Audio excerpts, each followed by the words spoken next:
মানে কাজে কর্ম থেকে, সেটা তো পরের কথা। মেইন হচ্ছে আমরা যে বাস্তুটা করছি, যখন কাউকে দিয়ে তো করছি, বা হয়তো আমি কিনছি ডাইরেক্ট ফ্ল্যাট বা বাড়ি কিনছি না জেনে, কেউ যদি বাড়ি বিক্রি করে দেয়, সে নিশ্চয়ই কোনো জ্বালায় বিক্রি করছে। কেন বিক্রি করছে? আমরা তো প্রশ্ন করি না, আমরা কম দামে পেলাম, আমরা বাস্তুটা নিয়ে নিলাম। কিন্তু যে বাড়িতে আমরা ঢুকছি বা কিনে নিচ্ছি, যারা ছিলেন তাদেরকে একটু যদি প্রশ্ন করা হয় বা আশেপাশে যদি প্রশ্ন করা হয় যে এই বাড়ির বাস্তুটা কেমন আছে বা এনারা কেন উঠে যাচ্ছে, বা ওদেরকে প্রশ্ন করলে যে আপনারা কেন যাচ্ছেন, সবাই তো সত্যি কথাটা বলবে না। বলবে কি না, আমরা অন্যদিকে চলে যাচ্ছি, এইখানে আমাদের ভালো লাগছে না, বা আমাদের অন্য জায়গায় জমি পেয়েছি বা জায়গা পেয়েছি, সেখানে চলে যাব, এটা বলে। সাধারণত তারা যাচ্ছে তাদের কোনো জ্বালায়, তার মানে বাস্তু খারাপ আছে। আমি কাজকর্ম করে আসলাম, আমি এনার্জি পাচ্ছি না, আমার সব কিছু নিচের দিকে যাচ্ছে, যেটা আমার হয়তো দেখা যাচ্ছে লেভেলটা উপরে ওঠার কথা ছিল, সেখানে নিচের দিকে নেমে যাচ্ছে। তার কারণ হচ্ছে যে বাড়িটা কিনেছেন সেই বাড়িতে নেগেটিভ সমস্যা আছে। নেগেটিভ সমস্যাটা অন্য কারণ হতে পারে, কেউ করিয়ে দিয়েছে নেগেটিভ সমস্যাটা কারোর দ্বারায়, বা নেগেটিভ সমস্যাটা হয়তো বাড়ির বাস্তুর দিক খারাপের জন্য আছে।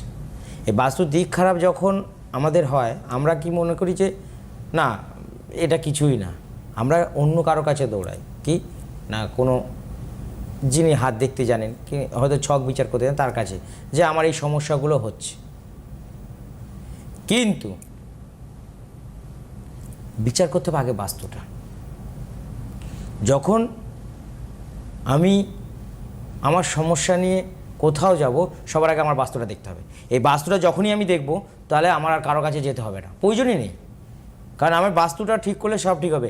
আমি যদি কারোর বাড়ি, নতুন বাড়ি না কিনতে পারি, পুরনো কারোর থেকে কিনি ফ্ল্যাট বা আইদার কোনো পুরনো বাস্তু বা বাড়ি, তাহলে আমার সবার আগে বাস্তু এক্সপার্টকে দিয়ে দেখিয়ে নিতে হবে যে সেই বাস্তুটার দোষটা আছে নাকি।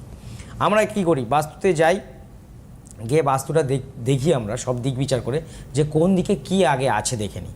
তারপরে দেখি মধ্যস্থান মানে ব্রহ্মস্থানটা কি আছে। তারপরে আমাদের কাছে যে জিনিসগুলো আছে সেগুলোতে আমরা বিচার করে দেখি যে নেগেটিভ সমস্যার মধ্যে কোনো আছে নাকি, যে কোনো অপদেবতা কোনো সমস্যা আছে নাকি, সেগুলো আগে আমরা দেখি। দেখার পরে বিচার বিবেচনা করে দেখি যে সেটা নেই, তাহলে আমরা বাস্তুটাকে ব্যালেন্স করি। করলে সেই বাড়ি তার কনফিডেন্স লেভেলটা বেড়ে যাবে, যেটা কমে যাচ্ছিল।